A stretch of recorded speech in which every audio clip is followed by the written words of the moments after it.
Il n'y a pas que la finance dans la vie. Avant de parler du vote des budgets, intéressons-nous à d'autres points qui ont été débattus hier soir au conseil municipal de Sarreguemines. Avec la projection du documentaire. Tout d'abord, faisons connaissance. La ville de Sarreguemines a un nouvel archiviste. Donc dans la continuité de mon prédécesseur, je vais œuvrer à mettre en valeur le patrimoine de Sarreguemines et de ses alentours au travers de ses archives qui remontent à loin. Arthur Planche succède à ce poste à Charel Baudet. De nombreux points abordés hier soir concernaient la vie scolaire. L'ensemble des élus a décidé de garder un rythme de 4 jours d'école par semaine. Ils ont également approuvé la fusion des écoles maternelles et élémentaires de la montagne supérieure en une seule école primaire avec une direction unique. La même décision a été prise au niveau des écoles du Bloberg, désormais réunies en une seule école primaire. L'institution Sainte-Chrétienne-La Salle a aussi fait l'objet d'un vote. La ville de Sarreguemines doit verser à cet établissement, sous contrat avec l'État, un forfait communal. Cette participation de la commune aux frais de fonctionnement de cette école a été considérablement relevée. Elle passe de 347 € par an et par élève, habitant à Sarreguemines et scolarisé dans cet établissement, à 1 972 € par élève en maternelle et 509 € par élève en élémentaire. Cela représente au total une somme de 152 766 € qui sera réévaluée tous les 2 ans. 2 anciennes figures du sport local ont également été honorées. Le stade d'athlétisme Pierre de Coubertin portera désormais le nom de Gérard Burg. L'ancien président de l'ASSA est décédé l'été dernier.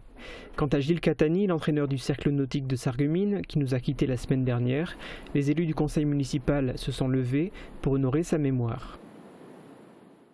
Gros morceau du conseil hier soir, les budgets primitifs. Alors que faut-il retenir des discussions qui se sont déroulées hier ? On va commencer par une bonne nouvelle. Comme les élus de la Casque la semaine dernière, ceux de la ville de Sarreguemines, qui sont d'ailleurs parfois les mêmes personnes, ont décidé de ne pas augmenter la fiscalité. Les habitants qui y sont assujettis ne verront pas les taux des impôts directs locaux augmenter.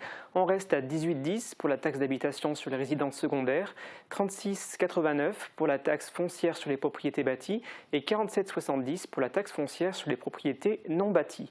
Attention toutefois, les habitants de Sarreguemines paieront plus car l'État a cette année encore décidé de revaloriser les bases sociales de 3,9% pour tenir compte de l'inflation. Alors ceci étant dit, à combien s'élève le budget primitif de la ville de Sarreguemines pour 2024 ? Alors, au niveau du fonctionnement, le budget principal s'élève à plus de 34 millions d'euros, en progression de près de 2 millions d'euros par rapport à l'exercice comptable précédent. Si on prend uniquement en compte les dépenses réelles, on est à 29 357 000 euros, donc 15 162 000 euros pour les charges de personnel et les frais assimilés.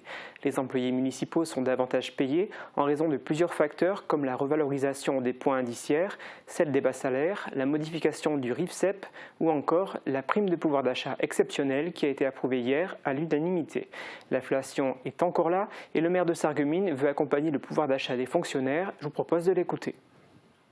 Je pense que nous sommes dans une tendance qui, effectivement, répercute, vous le voyez au niveau du budget, d'ailleurs les préconisations de l'État et les préconisations du gouvernement qui impactent notre masse salariale.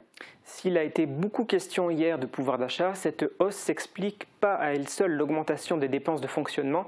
En 2024, il y aura davantage de virements d'effectuer de la section de fonctionnement vers la section d'investissement, 2 782 000 euros en 2024 contre 1 214 000 euros en 2023. Donc le budget de fonctionnement de la ville de Sarreguemines augmente. Qu'en est-il du budget d'investissement ? C'est l'inverse parce que ce budget diminue en passant de 11 500 000 euros en 2023 à 8 910 000 euros en 2024 selon le budget primitif qui a été présenté hier. Une baisse qui n'est pas du goût de l'opposition comme vous allez pouvoir l'entendre. Nous, ce qu'on préconiserait, c'est de rester au-dessus de 10 millions d'euros d'investissement. Vous citez souvent les villes alentours, c'est à peu près ce qu'elles font aussi. Et donc voilà, et on propose de travailler sur les 2 composantes donc, de l'indice de capacité de désendettement pour pouvoir rester au-dessus de ces 10 millions d'euros de possibilités d'investissement et en ayant une meilleure maîtrise donc, des dépenses de fonctionnement. Aujourd'hui, les organismes bancaires, quand vous les sollicitez pour un emprunt, ils vont regarder vos indicateurs. Et un des indicateurs, effectivement, mais ça a été dit, et on partage cette position-là, qui est la capacité d'autofinancement. net, pas brut, mais net, donc qui a franchement baissé, qui est à 273 000 euros. Et de l'autre côté, effectivement, la capacité de désendettement qui est remontée à 9. Il faut qu'on améliore effectivement ces deux indicateurs-là. On n'a pas toute liberté en tant que telle. Nous sommes bien, par rapport aux éléments de contrainte, dans une stratégie. Ça a été dit, une stratégie qui s'inscrit entre l'année dernière et l'année prochaine. Autrement dit, la mairie de Sarreguemines a approuvé hier un budget de transition. Les élus ont en effet voté massivement en faveur du budget primitif. Il n'y a eu que 2 votes contre, ceux de Nicole Müller-Becker et de Mark Feld, et Eric Bauer, lui, s'est abstenu au moment du vote. Mais Guillaume, rassure-nous, il y a quand même des investissements prévus cette année à Sarreguemines. Oui, il y en a 300 000 euros seront ainsi dépensés au stade du Hagwald, 260 000 euros pour de l'achat informatique, 230 000 euros pour la vidéoprotection, et qu'est-ce que j'ai dit? Vidéoprojection, oui, c'est ça, vidéoprojection, pardon, et 480 000 euros en tout pour des travaux de voirie. Et qu'en est-il du budget annexe des parcs de stationnement et de celui qui concerne les lotissements? Alors il n'y a pas beaucoup de suspense, mais bon, on peut dire que ces budgets ont également été adoptés avec une abstention, celle d'Eric Bauer. Autrement, au niveau de Mark Feld et Nicole Müller-Becker, ils ont voté pour. Alors tout cela, ça concerne les budgets. Est-ce que tu veux profiter de ta chronique pour évoquer une autre thématique? Oui, en bref, et ça y est, c'est fait. La ZAC des faïenceries est créée. Il s'agit d'une étape de franchie concernant la réhabilitation de cette friche grande de 33 hectares. Mais il faudra encore de nombreuses années pour voir cet immense chantier se terminer. Les élus n'en ont par exemple pas encore terminé avec les démarches administratives. Ce que l'on sait, c'est qui a été écrit et évoqué publiquement hier lors du conseil municipal, c'est qu'aucune autre grande surface supplémentaire s'implantera ici pour ne pas concurrencer le commerce de centre-ville et qu'à cet endroit, on devrait trouver à terme le musée du centre-ville, un nouvel équipement hôtelier, un nouveau parc urbain et un nouvel équipement culturel.